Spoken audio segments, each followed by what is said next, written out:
आखिरकार मोदी सरकार ने 50 घंटे के बाद स्वीकार कर लिया कि दिल्ली में हुआ बम धमाका एक आतंकवादी हमला था, लेकिन मोदी सरकार ने पाकिस्तान का नाम तक नहीं लिया। क्या पाकिस्तान के बिना भारत में आतंकवादी हमला हो सकता है? दिल्ली बम ब्लास्ट के 50 घंटे बाद आखिरकार सरकार ने यह माना कि एक आतंकी हमला था। It was an act of terror. पर पाकिस्तान का नाम उस पूरे स्टेटमेंट में एक बार भी नहीं लिया गया।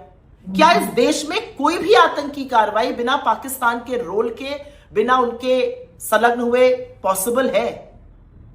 और एक बात और भी है, अगर जैश ए मोहम्मद से लिंक जोड़े जा रहे हैं जो पाकिस्तान में बेस्ड है, तो पाकिस्तान का नाम क्यों नहीं लिया जा रहा है? पहलगाम आतंकी हमले के बाद नरेंद्र मोदी ने कहा था कि any act of terror will be seen as an act of war. आतंक की कोई भी घटना युद्ध की कार्रवाई मानी जाएगी। और तब इस पर विपक्ष और खासतौर से राहुल गांधी जी ने चेताया भी था कि किसी भी सिरफिरे आतंकी क्या हमें युद्ध में घसीट लेगा। लेकिन सरकार ने तब भी मेंटेन किया था कि any act of terror will be seen as an act of war. तो आज सरकार का जो रोल है, जो रवैया है, वो बिल्कुल इसके विपरीत क्यों है?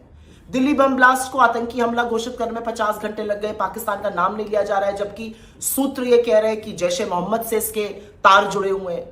तो बहुत सारे सवाल खड़े हो रहे हैं। और सवाल सबसे बड़ा यह है कि क्या पहलगाम आतंकी हमले के बाद नरेंद्र मोदी ने अपने बड़बोलेपन में इस देश की सुरक्षा के साथ खिलवाड़ किया था? Did he put deterrence on its head? और क्या आज वो अपनी बयानबाजी के चक्रव्यूह में खुद फंस गए हैं? और एक सबसे बड़ा सवाल और भी है कि आतंकी हमला यह था तो इंटेलिजेंस फेलियर बार बार क्यों हो रहा है? आईबी क्या कर रही है? दिल्ली पुलिस क्या कर रही थी? अमित शाह क्या कर रहे थे? और इतनी विफलताओं के बाद वो अपने पद पर, कुर्सी से क्यों चिपके हुए हैं? जितना भी कह लीजिए, एक बात शीशे की तरह साफ है कि यह देश सुरक्षित हाथों में तो बिल्कुल नहीं है। और यह देश बहुत सारे जवाब चाहता है जो सरकार दे नहीं रही है। दरअसल भूटान की यात्रा से आने के बाद प्रधानमंत्री नरेंद्र मोदी ने 12 नवंबर को एक कैबिनेट मीटिंग बुलाई और उस मीटिंग में यह निर्णय लिया गया कि 10 नवंबर को दिल्ली में हुआ बम धमाका एक आतंकवादी हमला था। इस मीटिंग की जानकारी केंद्रीय रेल मंत्री अश्विनी वैष्णव ने दी। इस प्रस्ताव पर अब कांग्रेस पार्टी ने सवाल खड़े कर दिए हैं और कांग्रेस पार्टी का कहना है कि इस घटना को आतंकवादी घटना घोषित करते वक्त सरकार ने पाकिस्तान का नाम तक नहीं लिया।